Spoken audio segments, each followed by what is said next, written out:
Well, hello and welcome to Integrated Health of Indiana's podcast on headaches. So today we're going to cover headaches, what they are, how to go through and diagnose what's going on with a headache, and then we'll get into a little bit of trying to take care of it. But first things first, I'm trying to get my power strip all set up. And so I'm going to flip this on and see what's going on here. All right. So we're going to start by talking about headaches and what the headaches, the different types of headaches. And so the first thing I want to talk about are when we're looking at the types of headaches, a lot of people talk about migraines, stress, vascular, let's see, those are the big ones. And so as we look at the big ones and we talk about what is happening, and feel free, if you have any questions, feel free to pop in and put something on in the chat, because I love answering questions. It's better than me just going along and talking and writing on the board. We are waiting for Nurse Jessica to get in here, and 2-hour delay today, so she is taking Gracie to school. So when we talk about headaches and we talk about a migraine headache, lots of times people think about migraine headaches as those headaches that they get an aura with. Lights will cause problems for them. And those things, the medications tend to help for a while and then they get worse. Migraines also cause issues with, they can blur your vision. And so they're just kind of miserable and they really take people out. People miss a lot of work. It's the statistics on migraines and the statistics on like low back pain. Low back pain still has more people missing work than migraines, but migraines is up there in the top 5. And so when we start to look at migraines, we've got to figure out what are the triggers. And a lot of these headaches have things in common, because you got to remember your DNA. Good morning, Kathy. How are you? And so let's talk about DNA for just 1 second. So your DNA has is that hard to see? Is that too hard to see? Your DNA has a lot of things DNA is what can happen if you put the wrong inputs in. DNA, as they say, loads the gun, but your epigenetics trigger it. So when people have, methylation genetic issues or whatever else, if your parents, a way to think about DNA, if your parents had headaches and migraines and your siblings do, aunts and uncles do, when we start, a little bit light, sounds really good. So when we think about, once again, back to the genetics and the triggers, and we think about basically the things that pull the trigger. If you live in the same area and you have the same type of diet and you do the same things as your parents do, basically, or those loved ones around you that are suffering from these things, then you too will probably get them, because the epigenetics, the environment, is what pulls the trigger on those things to give you the migraines, the stress headaches, the vascular headaches. Migraines mostly, because once you start to talk about stress, then we have to look at cortisol levels and how's your circadian rhythm doing. Are you eating foods that just really aren't quite right for your genetics, your DNA, and stuff like that? Because if you're not eating foods that you're compatible with, that will raise stress. You've heard us talk about the Aura ring before. If you're eating foods that are new, if you start to look at your heart rate variability, if your heart rate variability starts to go down and gets tighter, what you'll notice is that food isn't for you, and it's going to start to cause some issues. So the Aura ring, if you can look at your heart rate variability, allows you to start to look and see if things do irritate you and how much they irritate you. So as we look at, let's say, a stress headache, when you're stressed, heart rate variability also goes down. And then you start to release cortisol, which is a stress hormone. Your parasympathetic and sympathetic nervous systems go a little wonky. And so what that means is it's that anxious feeling, it's that uptight feeling, it's when you start to, I just can't take anything else. Well, your heart rate variability has gone down. You are in a sympathetic mode at this point in time. You're ready to either fight or flee. And so this isn't good for the body, especially long term. And so then we start to have changes in the hormones. We start to have changes in the body's field of vision narrows. Stress headaches typically tend to have a band that comes around the head. And it's trying to figure out those antecedents and triggers that make you susceptible to these headaches, and then starting to figure this out. So when we're looking at headaches, are you dealing with vascular issues? Is your blood pressure getting too high? Once again, things you've heard us talk about in the past. What's your omega-3 ratio? Are we getting those good fats into the body?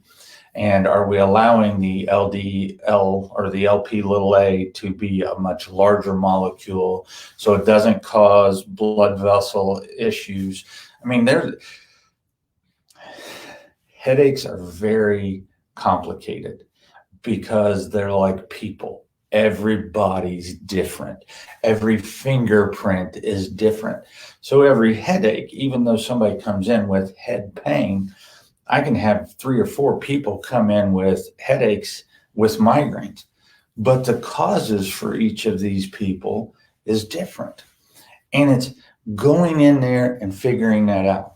Now, since I'm a chiropractor, it's wonderful when I can adjust people and the headache goes away. But if somebody has a headache and I adjust them and it goes away, but it comes back in just a few hours, the adjustment is acting like an aspirin. Acupuncture, if I happen to do acupuncture on somebody, the acupuncture is acting like an aspirin. And we got to dig down underneath that. We've got to dig in and see, why is the headache happening? And so that's where we start to really look at this, and we start to say, okay, well, all of these are types of headaches, and what can the causes be? Well, once again, blood pressure. You can have triggers like light. You can have triggers like food. You can have triggers like food, stress, smells,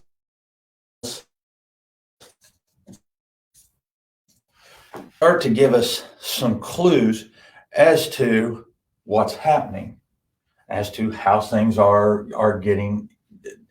If you have a trigger that's a smell, that smell tells me that most likely you're having problems with some methylation. You're having a hard time detoxing something, a noxious fume or something like that. And Tyler has said, my leg hurts. Well, Tyler, what did you do?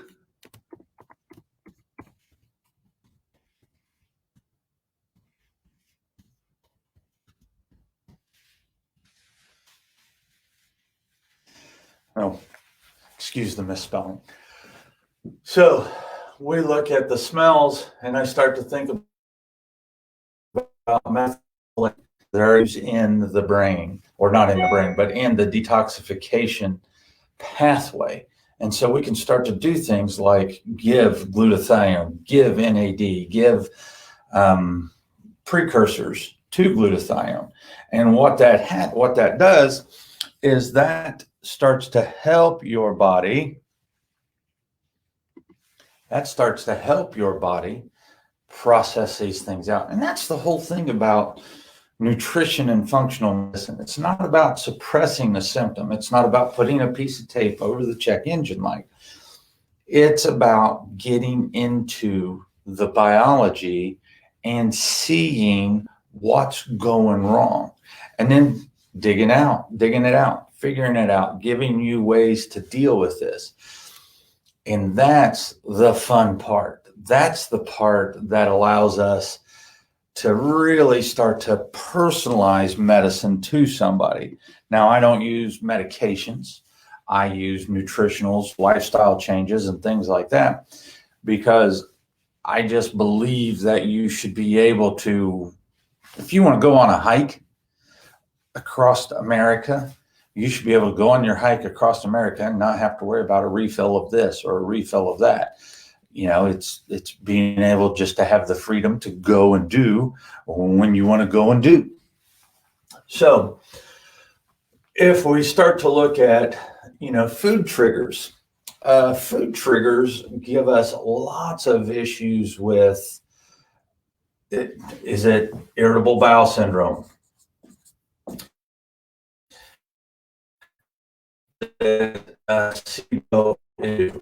Or SIFO. So irritable bowel syndrome, small intestinal bacterial overgrowth, small intestinal fungal overgrowth. There could be parasites. There could be like chronic diseases like Lyme. But all of these things add a layer of stress onto the body. And for my patients that are online, they start to hear me talk about, when you do good things, then you start to layer in health. And that's what it's all about. It's not about just feeling good enough to get by. It's about feeling great and then doing the things that you love to do, because as you feel better, then you want to do more things. You feel energized and you have more love to give. You have more energy to do things. There's the possibilities at that point in time are endless. So now, if we have stress a lot of times, we're digging into psychological or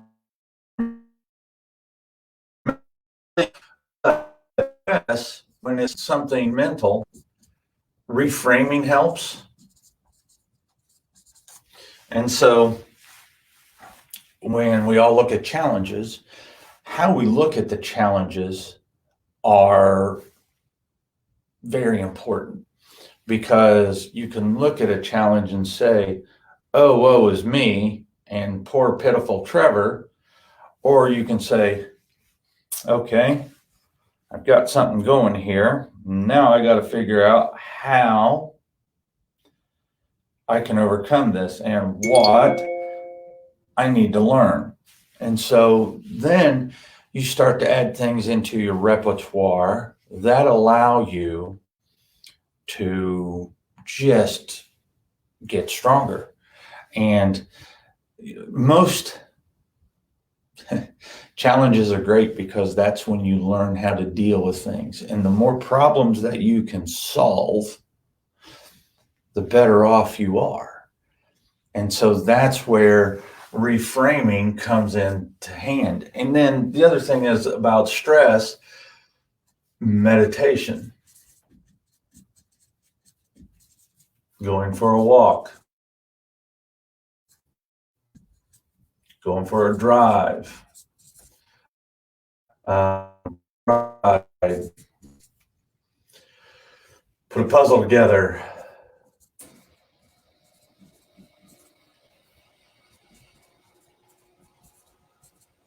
Anything that allows you to take that vagal nerve and bring it down, calm it down.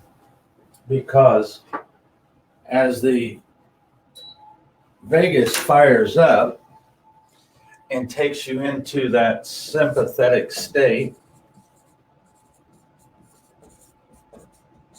which is that fight or flight, when this happens and it takes you up into that sympathetic state, the thing that has to happen is you've got to be able to bring it down. And how do you take your body and go from a sympathetic state to a parasympathetic state? So how do we go from ready to fight to ready to relax? Because when you relax, that's when your ideas come to you. When you're uptight, ideas don't come to you. So you got to be able to go from sympathetic to parasympathetic.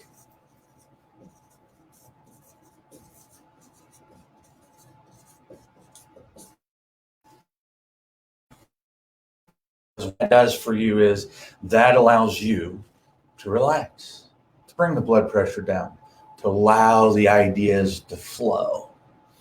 And so that's a big key, especially with stress and the mental stressors. And that's where when we look at all of this, we have to put the things into place that get these things figured out. So how do you go about treating this? And so I can't give you treatment recommendations. I can tell you what we do in our clinic for people with headaches. Let me clean up the mess here for a second. Are there any questions? I love questions. Questions get me off the hook.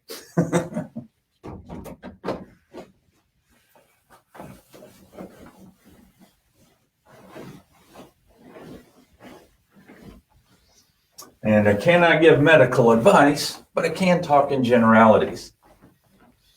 That's why with the one person that said, my leg hurt, I said, what'd you do? Because leg can hurt for 1,000 reasons. Now, when we look at this, give us a second to dry. How do we go about getting somebody help? Because typically when people come to see me, they've already been to see everybody else. And all the normal stuff, what we call normal, I like medicine and medications when they have a very definite, let me get my drink.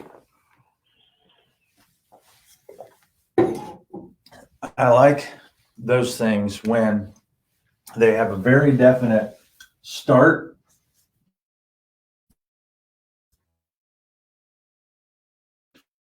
a therapeutic goal,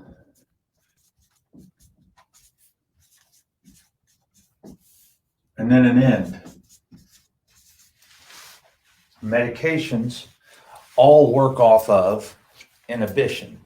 They are meant to stop something. And so the body is an incredible work of art. And this thing does not stop. Let me see, I have a question.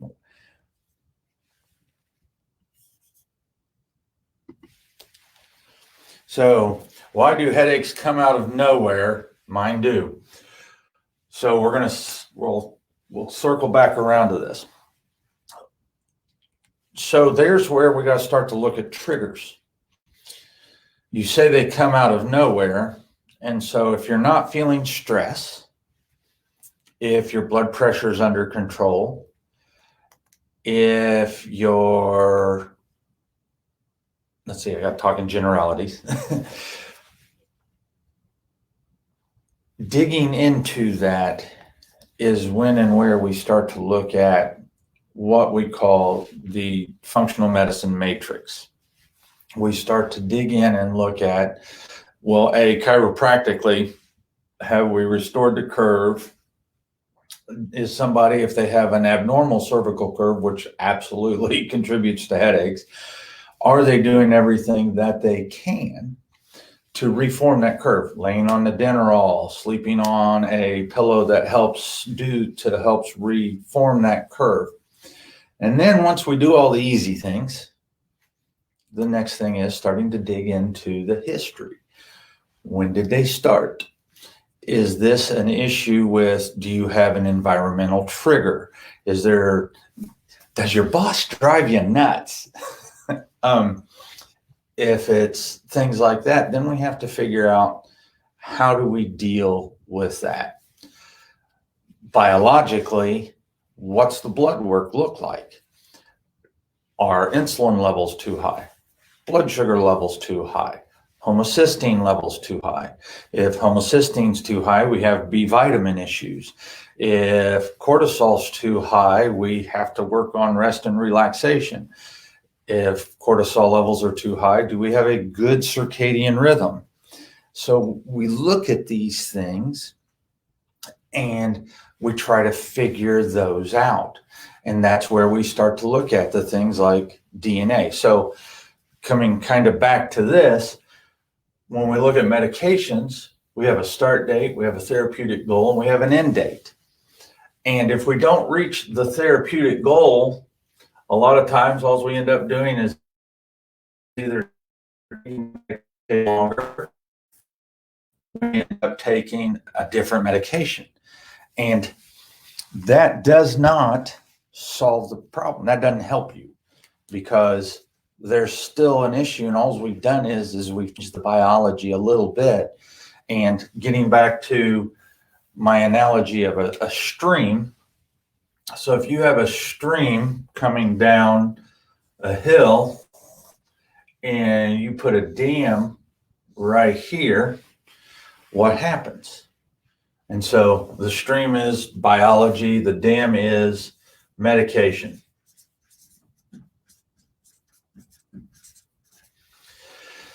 If you don't fix what's causing the downstream effects, what happens is everything builds up.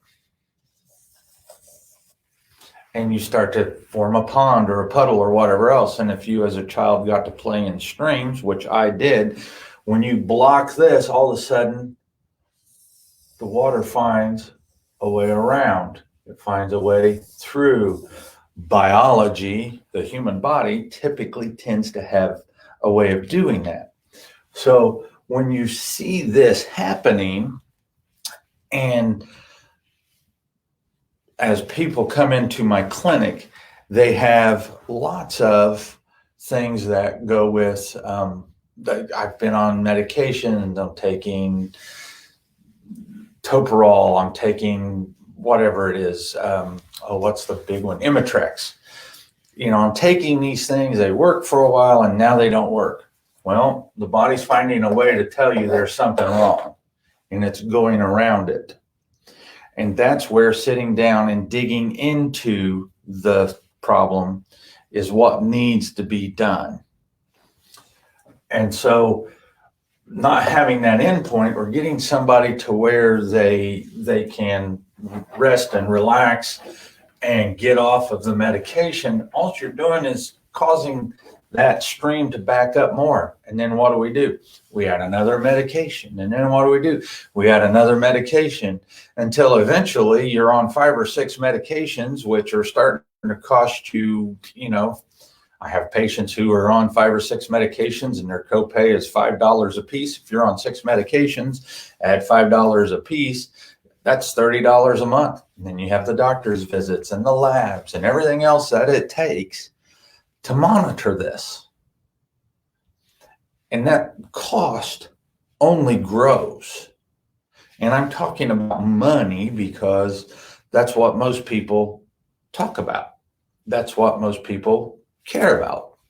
And so that's when we start to get into the lifestyle issues, because if you can change your lifestyle to better suit your biology, the headaches go away and you feel better and you get to keep that $30 a month or whatever it is. And once again, that's just bettering you. That's just bettering your life. And we want to have that happening so that people aren't existing and living on this stuff. You know, if you have stress, if you have stress is the hardest and the easiest thing. Because if you can get to the point that you can identify the stress and either get to where you don't care about it or it doesn't affect you much, or you figure out how to reframe it so you're in a good frame of mind for it, then it just makes you stronger. But if you let it pick on you, then it doesn't. So next thing is how can we take the load off of the body so that the body can better handle this anyway?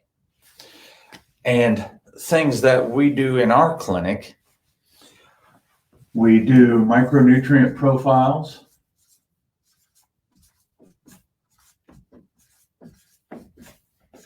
We can test both the blood and the hair. Hair is really good for that because if you are not absorbing it and not processing it, it won't go into the hair. It won't go into the skin. It won't go into the nails. So you won't get this stuff to happen. But you have to have that happen. I think Nurse Jessica just came in to save my hiney. But I typically like to use hair with this because there she is. Okay. So I like to use hair with this. Can I give him a kiss? I like to use hair with this because hair allows us to see when we have an overabundance or when everything is going the way that it's supposed to go so that there's excess. And that's the whole idea. It's about having an excess so that your body can get rid of the excess. And when you have thyroid problems, what happens? Hair gets thin, nails get thin, hands and feet get cold and stay cold. That's also a sign of magnesium deficiency. Are you wanting one of these? Actually, if you pop on there, you should have an email from me that you can just jump right in and see everybody's stuff. So once we do the micronutrient profile, other things is we want to see how your body actually works and how it goes about fixing things and dealing with stuff. And so that's where we talk about the DNA testing. And we do a test that allows us to look at how your body processes things. How do your genetics for methylation and how do your genetics for hydroxylation and how do all of these things go so that we know where there's a weak link and we can have a buildup. And then we start to address that and get it out. Let me see what I wanted to talk about. Oh, going back to one of my favorite things, hormones.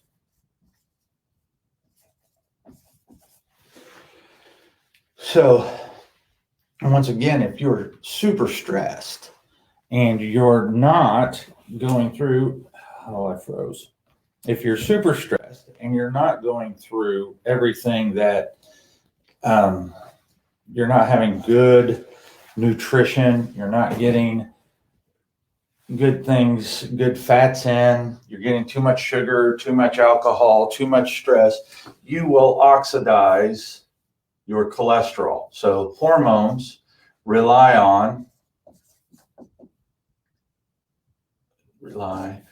on good fats. And those good fats allow us to make the hormones that we need. But if you have sugar and insulin and alcohol and stress and you're not getting good sleep, this process of making hormones can't happen. You cannot heal. You can't produce the hormones that you need. You can't produce serotonin. Your body doesn't shut down. You don't produce melatonin. You don't produce the neurotransmitters in the gut. There's just so many things there that go sideways. It's not good. And you've got to make sure that you're not stressing the system to have that happen. And so hormones will definitely play an issue in this. And if your hormones are off, most likely your cholesterol is off. If your cholesterol is off, most likely your LP little a or ApoB 100 is off, and so you are at risk for cardiovascular disease. And so that's just one more thing that happens. And so that's why this all has to be in check. Headaches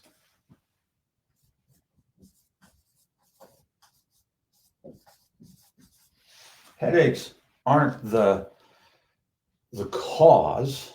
Headaches are a symptom. They're a warning light. Cramps are a symptom. They're a warning light. All of these things are warning lights. Diabetes is a warning light.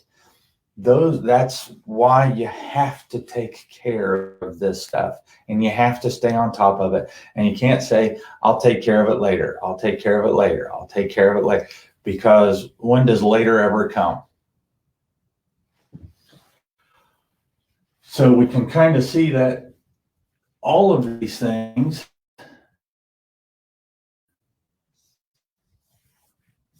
can lead to that.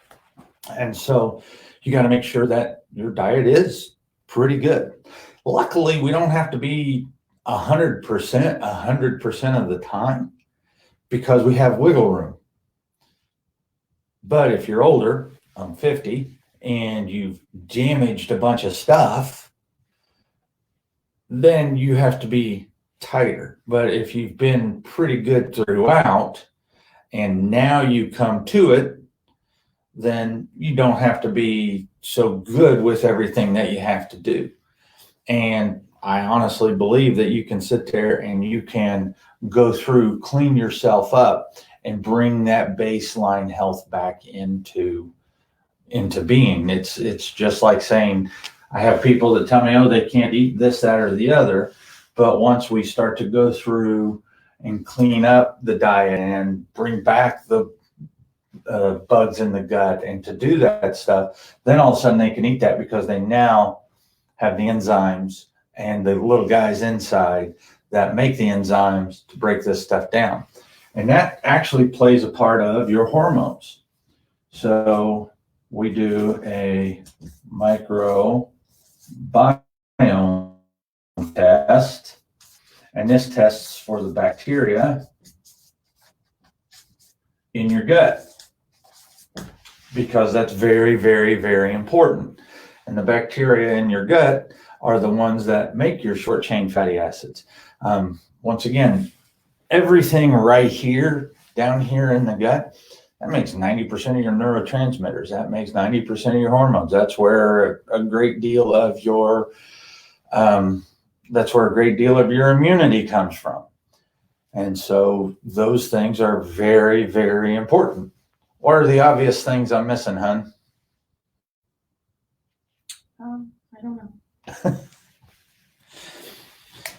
Any other questions? Nope, not yet. Another thing to look at this when we're looking at all these things, and you got to remember, these all intertwine. It's not like you have a problem with your cholesterol and that's the only thing you have. No, if you have a problem with cholesterol, you're going to have a problem with blood pressure, most likely. You're going to have a problem with cardiovascular disease. You're at greater risk for stroke. If you lower somebody's systolic blood pressure 10 points, you decrease their chances of a stroke by 20%. And so all of these things play in together. And so let's see. Do we have another cup or a shirt or something to give away? I can do either.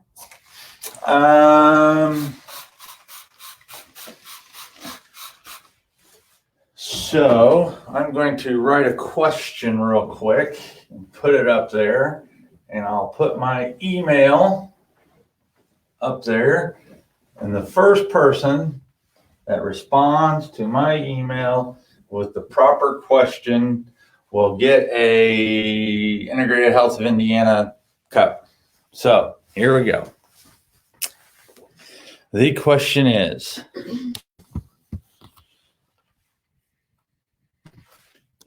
what do all of these problems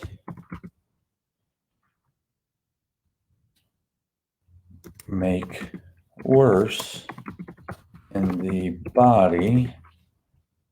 Question mark. It is an underlying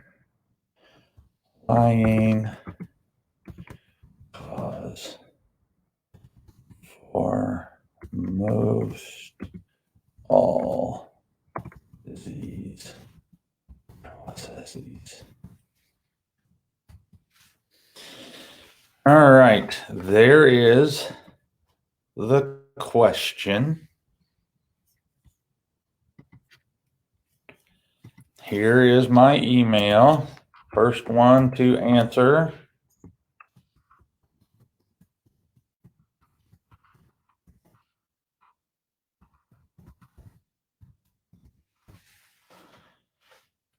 First one to answer will get the cup.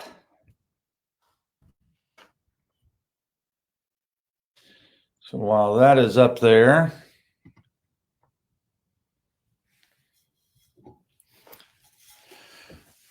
that'll give you guys a chance to look at that and figure it out and see what is going on. Okay, so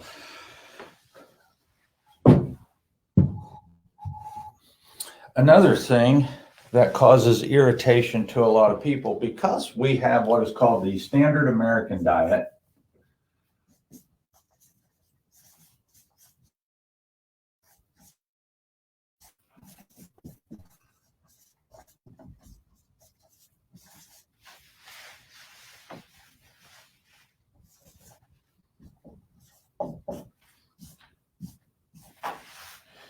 which is also known as the SAD diet. Because we all do that, we all have problems with food and food sensitivities and leaky gut. And I hit on that earlier in the video because I talked about SIBO and SIFO. And the SIBO and SIFO are issues that will cause lipopolysaccharides to get into the bloodstream, and it causes inflammation and causes pain and all kinds of things to go wrong. And that's when we can start to eat away at joints. That's when we can have headaches.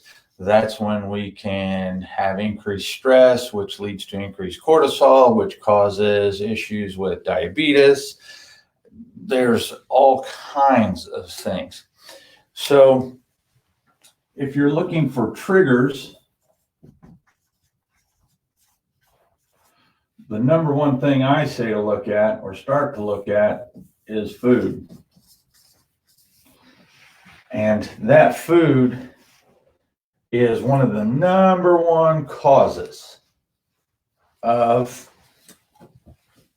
headaches, leaky gut, SIBO, SIFO, blood sugar dysregulation.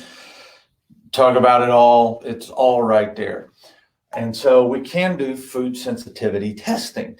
And that is just wonderful because then, if we see where you come back and you have more than 5 or 6 foods that you're sensitive to, we know you have leaky gut. So then we got to go through the process of healing up the leaky gut. And as we do that, then lots of things start to self-regulate and fix themselves. If you give the body a chance and you don't keep stressing it out, it comes back. That's just the way it's designed. Until you take your last breath, typically it comes back.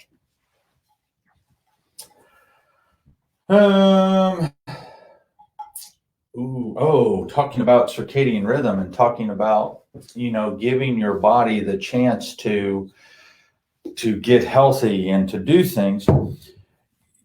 Sleep has to be a priority because when you sleep, that's when everything heals. And very important, several years ago, they figured out or could demonstrate the glymphatic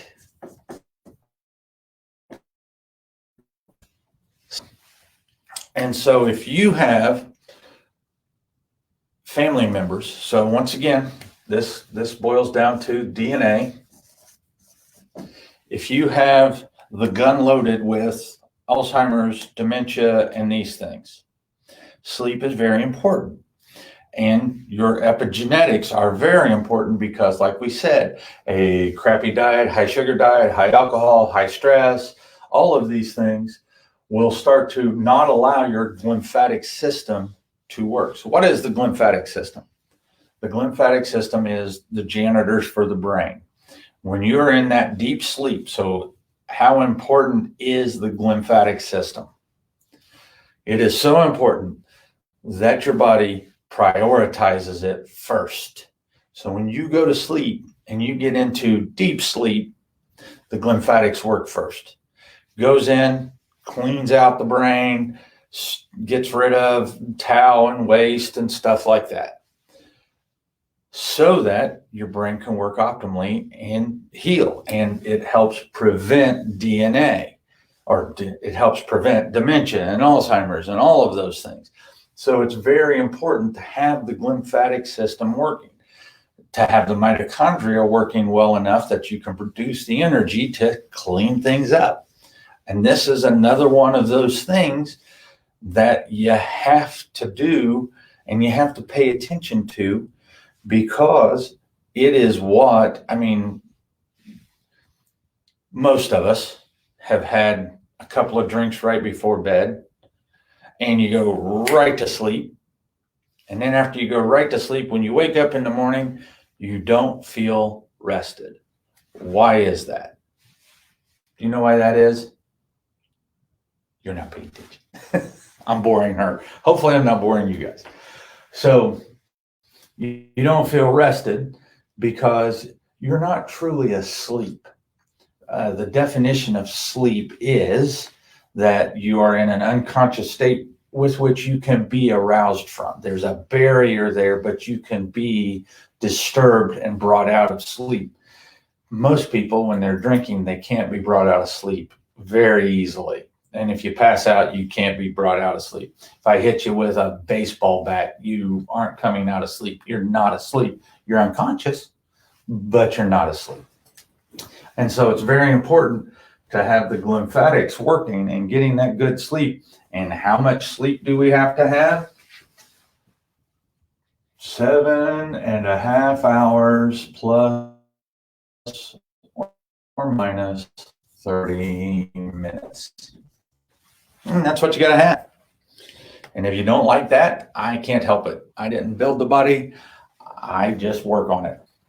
So we've done stress. We've touched on food sensitivities. We've touched on hormones. We've touched on inflammation, lymphatics. So I think we've pretty much hit a lot of easy things to start to do. So if you're having headaches and you've straightened up your diet and you're getting good sleep, you're exercising to help remove waste material, and you have a good, helpful community, yet you're still having problems, reach out and contact us. We take virtual appointments. We work with people via the internet.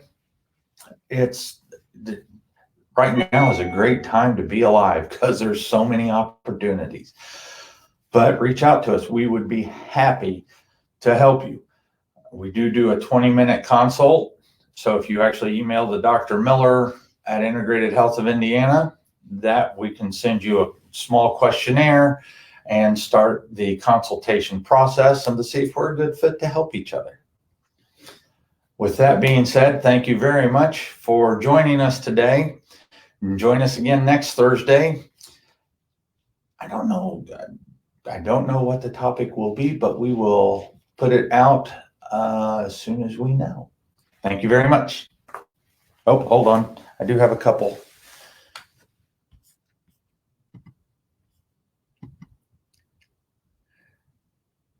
Absolutely. That's very true, Kathy. When the body is in stress, it causes a lot more disease. And talk about getting REM sleep. Okay, well, let's address that real quick. So when we're looking at REM sleep is light sleep. And if you are a chronic short sleeper, so REM sleep's when your eyes are closed and you can actually watch somebody's eyeballs underneath their eyelids and they'll move. And that's that rapid eye movement sleep. This is actually when the brain is going at about 1.5 times going over the day. And this is when you learn stuff. And so this is a reinforcing type of sleep. And so you want to reach REM sleep because, especially if you are trying to learn an instrument or something new, or you're working on a problem, that's when the brain shuts down. That's why you can go to sleep confused and not know what's going on with something you're trying to work on. But you wake up the next day after a good night's sleep and you have the solution, or you can play the chord, or you can do the whatever you were supposed to do. Now, what affects REM sleep? So if we talk about sleep and sleep stages, that first stage that the body wants to go into is called deep sleep. And this is when the lymphatics kick in. Towards the end of the night, you have several different stages of sleep, but the last stage of sleep that you get to is REM. And REM sleep happens towards the end of the night. So if this is your 8 hours, deep sleep happens here. Here you come up out of sleep and you go back in and up and in. There's an oscillating rhythm. You go through about every 1.5 hours. That tends to be the time that it takes the body to go through a sleep cycle. And so at that 1.5 hours, towards the end of every 1.5 hours, you're going into REM sleep. If you are a short sleeper,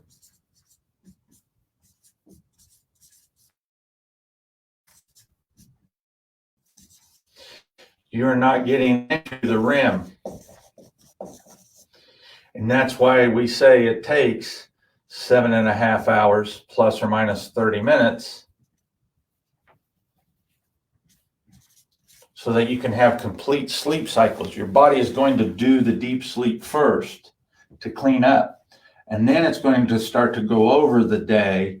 And the more sleep time you give it, the better you're going to have with REM sleep. Nutrients that affect that, your lavender, your chamomile, things that are calming.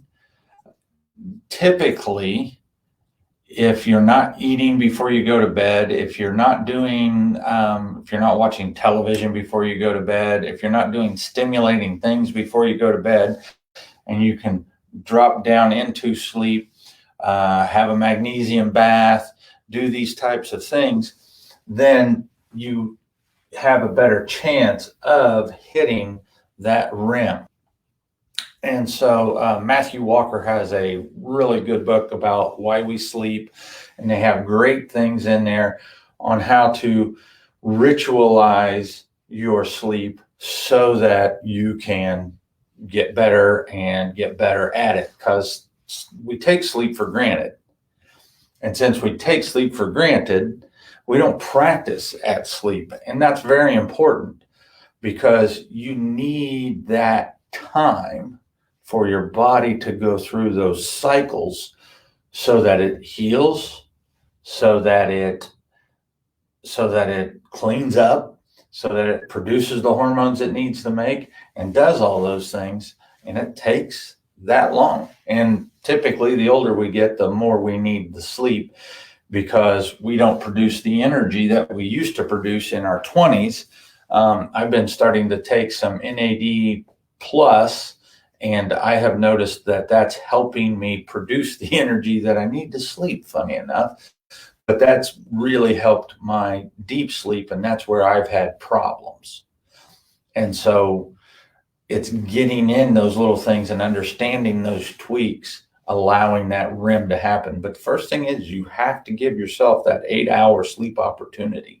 If you're not giving yourself an 8-hour sleep opportunity, you will become a chronic short sleeper. And after 3 or 4 days, your body just readjusts to the short sleeping and cuts off the REM sleep. So, did that answer the question? I hope it did. And so we've gone about 50 minutes. I hope I have answered most of the questions, or all of the questions, and we will see you next Thursday. Thank you.